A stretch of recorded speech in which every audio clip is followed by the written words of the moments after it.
Ya, halo semuanya. Kita jumpa lagi dalam video pembelajaran. Kali ini kita akan belajar sejarah wajib ya, mengenai zaman logam. Ya, jika pada video-video sebelumnya kalian sudah menyimak ya, ada zaman batu. Ya, zaman batu sendiri itu terdiri dari beberapa periode. Ya.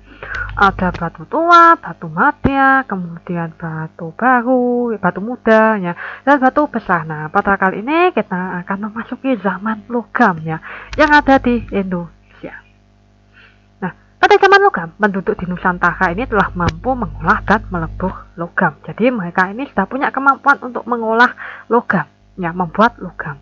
Nah, ternyata kemampuan ini itu diperoleh dari pengaruh kebudayaan Dongsong. Dongsong itu adalah salah satu daerah yang ada di Vietnam Selatan. Nah, kebudayaan perunggu ini ya atau kebudayaan logam di Asia Tenggara ini telah menyebar luas ke Nusantara sekitar tahun 500 sebelum Masehi yang dibawa oleh penduduk Teotoko Melayu. Ya. Nah, alat-alat batu dan gerabah ini nasibnya tetap dipergunakan ya. Ingat ya pada zaman Megalitikum terus Neolitikum. Nah, itu kan menghasilkan alat batu yang lumayan canggih ya daripada zaman-zaman batu yang sebelumnya. Dan ternyata alat batu itu masih dipergunakan ya. Dan gunanya itu ternyata dialihfungsikan dari yang awalnya itu sebagai kapak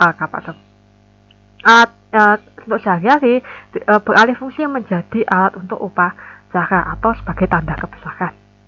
Nah, di Indonesia sendiri zaman logam ini dikenal dengan zaman perundayan. Ya.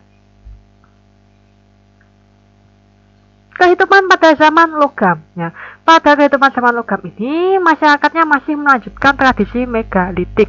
Ya, antara lain ada masyarakat Nias dan Tanah Toraja. Ya, kalau kalian amat sampai sekarang, ya di masyarakat Nias itu kan masih ada ya tradisi lompat batu bagi mereka laki-laki yang beranjak dewasa. Ya, seingat saya begitu.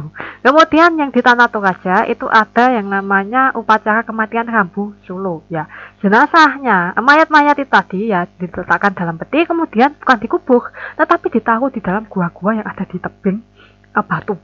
Ya, ditaruh di situ. Kemudian di zaman ini, ya, dalam sistem penguburan jenazah itu dibagi menjadi dua bagian, yaitu ada yang langsung dikuburkan di tanah, ada yang menggunakan peti mati, ya, menggunakan sarkofagus, ya, peti batu, ya, dalam penguburannya. Nah, biasanya ini, ya, orang-orang yang dikuburkan dengan melalui peti batu ini, ya, sarkofagus, ya, peti mati, itu biasanya adalah mereka yang punya jabatan, ya, punya jabatan, ya, punya kedudukan atau status sosial yang tinggi dalam masyarakat, contohnya seperti kepala suku, ya atau pembantu atau wakilnya dari kepala suku. Nah, kemudian kemajuan teknologi pada zaman logam ini meningkat dengan sangat cepat ya karena mereka sudah mengenal pembuatan logam. Nah, ini kemudian membuat alat-alat pendukung kehidupan mereka ini jadi lebih baik dan lebih canggih. Nah, kemudian tak lupa juga sistem pertanian pada zaman ini itu sudah semakin kompleks ya dan masyarakatnya itu sudah lebih teratur dan mengenal pembagian pekerjaan yang sudah teratur ya contohnya seperti laki-laki itu kegiatan mereka bekerja ya bersawah ya ngopeni sawah terus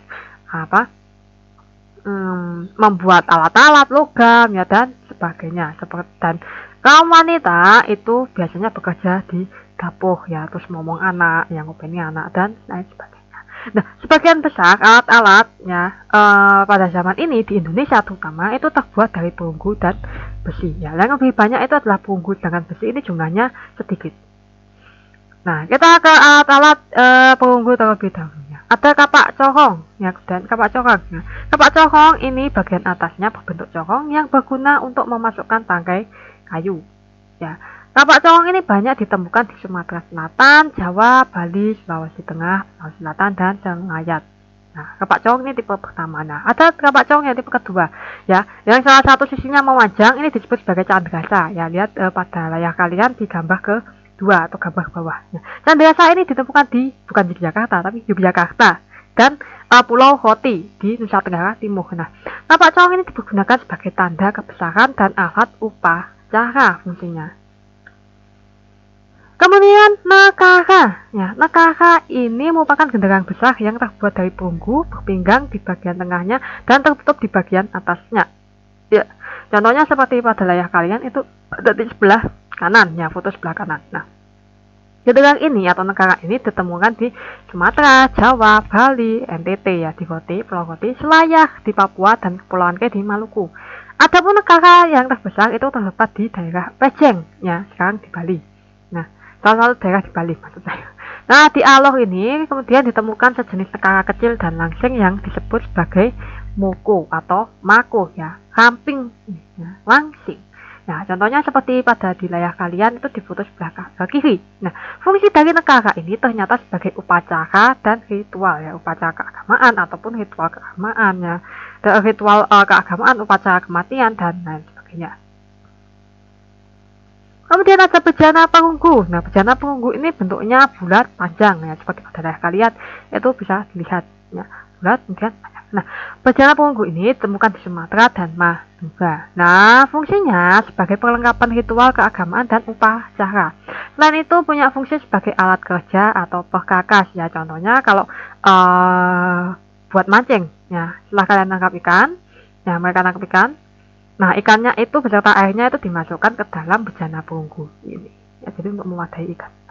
Kemudian arca perunggu. Nah, arca perunggu ini bentuknya berupa manusia dan binatang yang berbagai bentuk. Maksudnya berbagai bentuk ini ada seperti contohnya di gambar kalian itu manusia, bentuknya menyerupai manusia, ya tapi sedang menari. Nah, arca perunggu ini ditemukan di Bangkinang, ya salah satu daerah di Riau dan di Limbangan, ya di Bogor. Pada umumnya arca perunggu ini bentuknya relatif kecil. Ya, kalau kalian lihat itu arca perunggunya seperti ada bantul. Nah, diduga ya arca perunggu ini fungsinya sebagai perhiasan saat itu. Kemudian ada benda-benda perunggu yang lain, ya. Ada perhiasan ya berupa cincin dan gelang. Kemudian ada senjata ya, itu berupa ujung tombak dan belati. Ya, kemudian mata pancing yang seperti yang ada layar kalian tuh. Terus ada ikat pinggang dan yang kelima ada penutup lengan. Ya, penutup lengan mungkin buat laki-laki ya ketika mau cari buat atau ketika bekerja. Ya. Kemudian tadi kan ada benda-benda perunggu, sekarang kita ke benda-benda besi. Ya, benda-benda besi ini ya ternyata jumlahnya itu masih terbatas. Nah, benda besi ini seringnya itu sebagai bekal kubuh ya.